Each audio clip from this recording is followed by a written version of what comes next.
Mert Ramazan Demir's boldest leap yet shocked everyone. No one saw this route coming. Welcome to Whispers of Turkish Stars. Before we dive into the waves and whispers, hit subscribe and show your support, dear friends. When a legend reappears, the bar shoots to the sky. Sandokan, an icon from another age, has sailed back to television with a grand, glossy makeover. And at the helm stands Mert Ramazan Demir. But did this return earn its place among the classics, or did a sumptuous package hide a story still searching for its heart? The first season, airing on Rai 1 and now Wrapped, sparked sharp debates with its explosive set pieces, dense ensemble, and performances that had everyone talking. In this video, we ask the questions every fan is secretly asking: is Mert truly Sandokan? Did the series land as a triumph or wobble as a mischance? And is the second season poised to deliver the myth we were promised? Let's get candid, dramatic, and yes, honest. If you're ready, climb aboard. From the Malayan tiger to the beating heart beneath the legend, we're going in. Sandokan, reborn or lost at sea? A full-on Celebrity Ant magazine look at the opening season of Mert Ramazan Demir's Sandokan. Television thrives on memory. We keep returning to the figures that stitched themselves into our imaginations, the ones that parents once told their kids about in wide-eyed tones. Sandokan is that kind of return. Emilio Salgari's Malayan tiger, one of literature's most irresistible pirate leaders, resurrected with modern polish, an international team, and, crucially, a leading man whose name alone ignites a conversation. 8 episodes, a splashy campaign, and a season that asked for faith the moment it set sail. What did we get in return? Did the show earn the storm of hype, or did we witness a dazzling vessel carrying a story still under construction? To answer, we have to look at everything: the design of the tale, the charge of the performances, the cinematic world conjured by the production, the heat of the romance, and the ripple the project sent through fans and media. Only then can we measure whether this gamble has paid off or whether the prize is still just beyond reach. The origin of a legend, an inspired gamble, or a delicate misstep? The creators chose not to introduce Sandokan at full roar, already crowned by myth. Instead, they started with the man before the mythology, the bruises, the fractures, the contradictions that shape him. In the novels, Sandokan stands as a fiery symbol against British colonial power, already radiating leadership. Here, we are asked to watch him become the figure we've heard about, scene by scene. On paper, it's exactly what modern audiences crave: flawed, changing, human. And much of the time, it works. We meet a soul still forming, a fire learning to burn without consuming itself. But there's a razor's edge to this choice. With a legendary name comes a built-in expectation of charisma, and some viewers wait impatiently for that commanding presence to storm in from the outset. Certain chapters deliver that spark. Other passages settle into slower waters, and the epic swell one expects sometimes arrives a beat later than desired. Mert Ramazan Demir, a physical conquest, an emotional trial. From the day his name was linked to the role, the conversation took off. Mert has been building cross-border momentum, and stepping into Sandokan is more than a job, it's a statement. Physically, the fit is undeniable. Fights that slice through the frame, frantic chases around docks and in the jungle, surf-splash sea runs, ruthless swordplay, and writing sequences that demand total control. Mert throws himself into it all. It shows in the way he moves, in the way the camera trusts him. The rumor's set side was that he insisted on doing the lion's share of his own action moments, and the screen breathes with that commitment. The survivalist aura the character requires, the sense of a man fused with nature, is anchored by a presence that fills out the costume and lives in the grit. Then we arrive at the heart's terrain, where bruises have no stunt double. The scenes that demand stillness, that rely on breath and a glance rather than steel and sweat, pose the tougher exam. Across from Lady Mariana, played by Afra Sarakoglu, there are passages where the electricity crackles and you feel the forbidden pull. Then there are moments where the current dips, where the tension promised by the legend blurs into a softer hum. Is this on the performance, the writing, or the edit's rhythm? Perhaps the responsibility is shared. What's clear is that Sandokan's sorrow, his compressed fury, his conflict between love and duty, these facets sometimes skim the surface when we want them to cut deeper.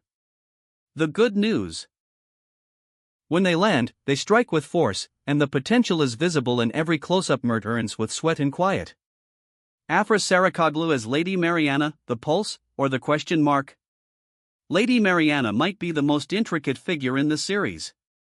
A woman bound by the rules of a century that prefers her silent, torn between what she owes and what she feels, she resists cliché when the camera allows her to breathe. Afra plays with the spaces between words. There are beats where a look, a fraction of a smile, or the way she holds her hands tells us more than any speech could. We witness a noblewoman who learns how to listen to the storm inside her, slowly, fearfully, bravely. But the core dilemma for viewers is motivation. What exactly roots her attachment to Sandokan, and how does that thread compete with the gravitational pull of Lord Brooke's world? Sometimes the writing leaves this attachment hovering, felt, hinted, but not fully grounded. And that gap creates questions that persist until the final scenes. Why him? Why now? Why not a safer fate? The series gestures at answers without always pinning them down. Afra, for her part, gives the camera the truth of confusion, which is its own kind of courage. Still, one senses that Season 2 must expose the foundation of this love with undeniable clarity. Lord Brooke, evil with a silver tongue. Every great hero needs a rival built like iron.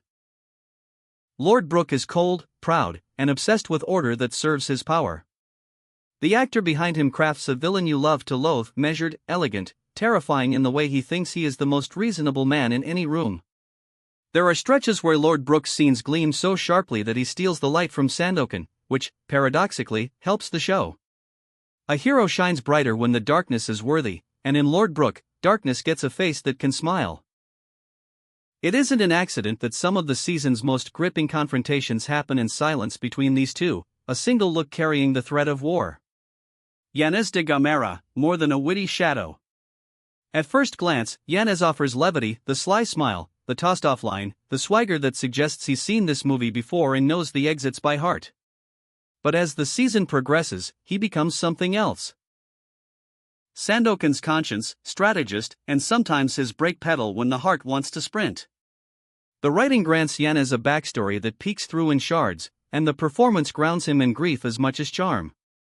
If the second season mines this partnership further, we may end up with one of television's standout duos, the Storm and the Compass. The world you can touch, visual craft and action that matter. The production makes a strong case for belief. The ships feel heavy and dangerous, the ropes look like they'd burn your palms, and the sea is a character that refuses to be tamed.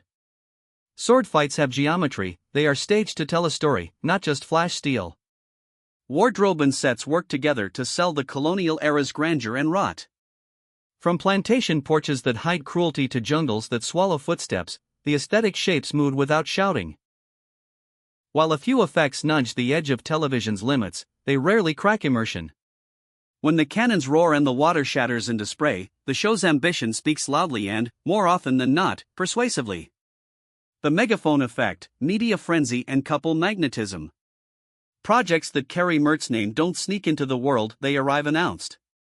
Add Afra to the equation, and the conversation turns tidal. From training clips to behind-the-scenes snapshots, from shipdeck rehearsals to candid glances between takes, every frame that surfaced online fed the story beyond the story. Turkish and Italian fanbases compared notes, translated interviews, and carried moments across borders. The transformation shots, hair damp with salt, bodies bruised by choreography, faces set for battle, became instant talking points. And, yes, the romance question hovered like a lantern. Does off-screen closeness amplify on-screen electricity, or does it make vulnerability harder to manufacture when cameras roll? Fans argued both sides. The only certainty is that Mert and Afra, together, are a cultural event as much as a casting choice. Was it a victory? The most accurate answer may be a measured one, a conditional win, full of promise, imperfect in the ways that first seasons often are. Among the strengths, you feel the budget on the screen and the sweat in the performances. You see a villain you cannot dismiss, a confidant who earns his place, and an action language that rarely cheats. You also notice where the love story needs sturdier foundations, where pacing meanders, and where Sandokan's interiority waits to be cracked open further. The best part of this assessment is simple: these are solvable problems. They require time, trust, and a sharpened pen. Where do we sail next?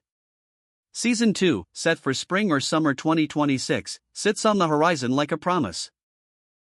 If the writing dares to deepen the web between Sandokan and Lady Mariana, if it names the reasons, the wounds, the attractions with the clarity romance of this scale deserves, then the love at the center of the legend can finally beat it full volume. If the series charts a cleaner line for Sandokan's path to leadership, allowing charisma to arrive not in bursts but as a steady flame, we might witness the evolution the first season teases.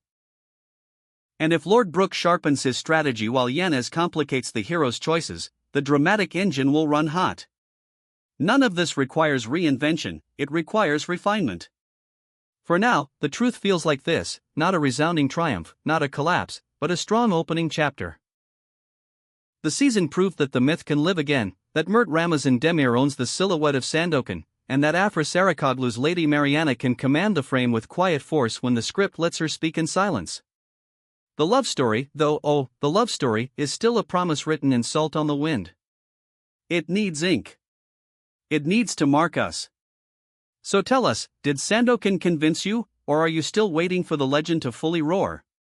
Drop your take in the comments and join the debate. If this deep dive hooked you, don't forget to subscribe to Whispers of Turkish Stars and stay close. The next video will pull back the curtain on backstage storms and soft secrets from the sets you can't stop talking about. Until then, keep your eyes on the horizon and your heart open to the whispers that shape our screens. Goodbye, and never stop testing the legends. Happy New Year!